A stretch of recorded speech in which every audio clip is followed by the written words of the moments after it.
5 মিনিটের জন্য গাড়িটা কিনে আনলাম, সেটার জন্য আপনি আমাকে ছাড় দিবেন না? কখনো কখনো যদি অর্থধারীরা যদি আসা যাওয়ার পথে বাধাগ্রস্ত হবে, আমাদের হাতে আটক হবে। এইগুলোকে সামনে রেখে আমরা চেষ্টা করছি। মূল উদ্দেশ্য হচ্ছে জনশৃঙ্খলা রক্ষা এবং মানুষের পাশে দাঁড়িয়ে তাদের জন্য কাজ করা।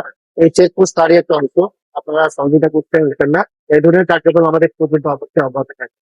ফিরে আমাদের পরিকল্পনা একটাই আর কি, যাতে আমাদের যে র্যাপো আসলে এলিট ফোর্স, সেক্ষেত্রে আমাদের কাজ হচ্ছে বড় পর্যায়ের কাজ। অন্যান্য সমস্ত যারা আছে খুবই আশার দিকে তাদেরকে আমরা তৎপর করি। সবকিছু মিলিয়ে যাতে নিজে কেনাকাটা, চলাফেরা, যেটা প্রতিরোধ সবকিছু যাতে আমরা একটা দৃশ্যমান অবস্থান থাকে, চেকপোস্ট করে মানুষকে শৃঙ্খলা বা তথ্য দিতে পারি, এটা আমাদের মূল।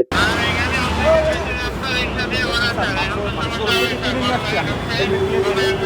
হেলমেট শোরুম থেকে দেয় নাই, আমি মাত্র নিয়ে আসছি। আমি হেলমেটটা নিয়ে বেরোনো, মানে আমার তো গাড়ি আমি এখন মাত্র নিচ্ছি। শোরুম থেকে আমাকে বললো যে রাত্রেবেলা এখন আপনার হেলমেট লাগবে না। আমার এটা ফোন, ঠিক আছে, আমি এটা স্বীকার করতেছি, কিন্তু আসলে মাত্র আমি এখন 5 মিনিট হলে গাড়িটা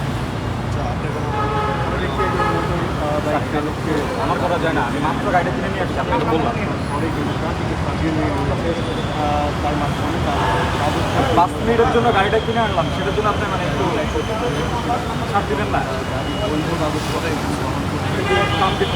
5 মিনিট আগে কিনে আলাদা আপনি আলো ইউজ করা যে আমি মাত্র কিনে নিয়ে আসছি।